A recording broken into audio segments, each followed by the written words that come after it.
ഇത് സൂപ്പറാ. സാധാരണ ചെയ്യുന്ന ചിക്കൻ കറിയുടെ അതേ ഇൻഗ്രീഡിയൻസ് ആണെങ്കിലും ചെയ്യുന്ന രീതിയിലേക്ക് കുറച്ച് മാറ്റങ്ങൾ വരുത്തിയപ്പോൾ വളരെ ടേസ്റ്റി ആയിട്ടുള്ള ചിക്കൻ പെരട്ട് ഇവിടെ റെഡി ആയിട്ടുണ്ട്. വീഡിയോ ഇഷ്ടമാണെങ്കിൽ ലൈക്കും ഷെയറും സബ്സ്ക്രൈബും ചെയ്യാൻ മറക്കരുത്. നമുക്ക് വീഡിയോയിലേക്ക് പോകാം. പാൻ അടുപ്പത്ത് വെച്ചിട്ടുണ്ട്. അതിലേക്ക് കുറച്ച് അധികം എണ്ണ ഒഴിച്ചു കൊടുക്കണം. സൺഫ്ലവർ ഓയിലോ കോക്കനട്ട് ഓയിലോ ഒഴിച്ചു കൊടുക്കാം. അതിലേക്ക് 1 സ്പൂൺ പെരിഞ്ചീരകം ഇട്ട് നല്ലതുപോലെ മൂത്തതിന് ശേഷം അതിലേക്ക് 3 മീഡിയം സവോള നീളത്തിലരിഞ്ഞതും കൂടെ ഇട്ട് നല്ലതുപോലെ ഒന്ന് ഇളക്കിയെടുക്കാം. പെട്ടെന്ന് വാടി കിട്ടാൻ വേണ്ടിയിട്ട് ഞാൻ കുറച്ച് ഉപ്പിട്ട് കൊടുക്കുന്നുണ്ട്. ഇങ്ങനെ ചെയ്യുന്നതുകൊണ്ട് തന്നെ സവോളയ്ക്ക് നല്ലൊരു ടേസ്റ്റാണ് കിട്ടാറ് കേട്ടോ. അതിലേക്ക് എരിവിന് ആവശ്യമായിട്ടുള്ള പച്ചമുളകാണ് ഞാൻ ഇവിടെ 3 എണ്ണം ഉപയോഗിച്ചിട്ടുണ്ട്. നിങ്ങൾക്ക് എരിവിന് ആവശ്യമായിട്ടുള്ള പച്ചമുളക് മാത്രം ഇട്ട് കൊടുത്താൽ മതി. പെട്ടെന്ന് ബ്രൗൺ കളറായി കിട്ടാൻ വേണ്ടിയിട്ട് കുറച്ചും കൂടെ ഞാൻ എണ്ണ ഒഴിച്ചു കൊടുത്തിട്ടുണ്ട്. ഇതേപോലുള്ള പരുവാക്കാം. ഇനിയും ബ്രൗൺ കളർ ആക്കുകയാണെങ്കിൽ നല്ല ടേസ്റ്റ് ആയിരിക്കും. ഞാൻ ഇതോടുകൂടെ തന്നെ നിർത്തുകയാണ്. അതിലേക്ക് 2 മീഡിയം സൈസ് തക്കാളിയാണ് നീളത്തിലരിഞ്ഞതും കൂടെ ഇട്ട് കൊടുത്ത് നല്ലതുപോലെ ഒന്ന് ഇളക്കിയെടുക്കാം. പെട്ടെന്ന് വാടി കിട്ടാനും ആ പച്ചമണമൊക്കെ ഒന്ന് മാറുന്ന സമയത്ത് നമുക്ക് ഇതിലേക്ക് ഇഞ്ചി വെളുത്തുള്ളി പേസ്റ്റ് ഇട്ട് കൊടുക്കാം. ഞാൻ ഒരു 1.5 സ്പൂൺ ഇഞ്ചി വെളുത്തുള്ളി പേസ്റ്റാണ് ഇട്ട് കൊടുത്തിരിക്കുന്നത്. ഇങ്ങനെ ഈ സമയത്ത് ഇട്ട് കൊടുക്കുകയാണെങ്കിൽ നമ്മുടെ സവോള പെട്ടെന്ന് സ്മാഷായി കിട്ടുകയും ചെയ്യും, പച്ചമണം വേഗം പോവുകയും ചെയ്യും.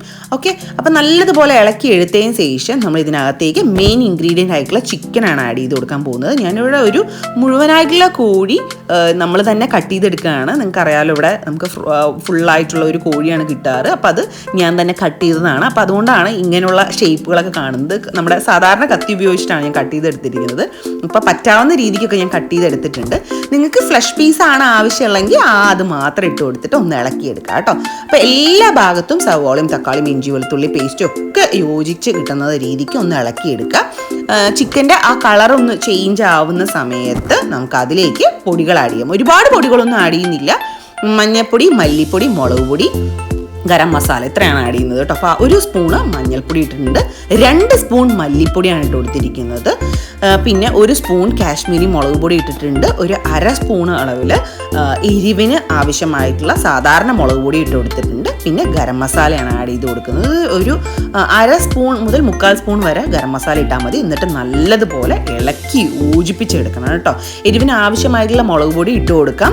അത് കഴിഞ്ഞിട്ട് എല്ലാ ഭാഗത്തും ഒന്ന് യോജിച്ചതിന് ശേഷം നമുക്ക് ആവശ്യത്തിനുള്ള ഉപ്പും കൂടെ ഇട്ട് കൊടുക്കാം. ഉപ്പ് നമ്മൾ നേരത്തെ സവോളയ്ക്കും കൂടെ ഇട്ടിട്ടുണ്ട്. അപ്പോൾ അതിനനുസരിച്ചിട്ട് വേണം ഉപ്പിട്ട് കൊടുക്കാൻ. നല്ലതുപോലെ ഇളക്കിയെടുക്കാം. നമ്മളിതിന് ഒരു പൊട്ട് വെള്ളം പോലും ആഡ് ചെയ്യുന്നില്ല. നല്ലതുപോലെ ഡ്രൈ ആയിട്ടുള്ള ഒരു റെസിപ്പിയാണ് കേട്ടോ. നല്ലതുപോലെ ഡ്രൈ ആക്കി എടുക്കാം. ഞാനിവിടെ ഒരു മീഡിയം ഡ്രൈ ആയിട്ടുള്ള ചിക്കൻ പെരട്ടാണ് ഉണ്ടാക്കിയെടുക്കുന്നത്. വളരെ ടേസ്റ്റിയാണ് കേട്ടോ. വയലച്ചി ഊറാണ്, നല്ല മണമാണ്, ടെംപ്റ്റ് ചെയ്യുന്ന മണമാണ്. അപ്പോൾ നമ്മുടെ നാട്ടിലെ ചിക്കൻ ആണെങ്കിൽ വേവ് കൂടുതലാണ്. അപ്പോൾ ഒന്ന് അടച്ചിട്ട് വേവിക്കാം. ഇവിടെ പെട്ടെന്ന് വെന്ത് കിട്ടും കേട്ടോ. അപ്പോൾ നമ്മുടെ ചിക്കൻ ഏകദേശം ആയിട്ടുണ്ട്. ചിക്കനിലുള്ള ആ വെള്ളമൊക്കെ ഇറങ്ങി അതിൽ നിന്ന് തന്നെ വെന്ത് കിട്ടുകയാണ്.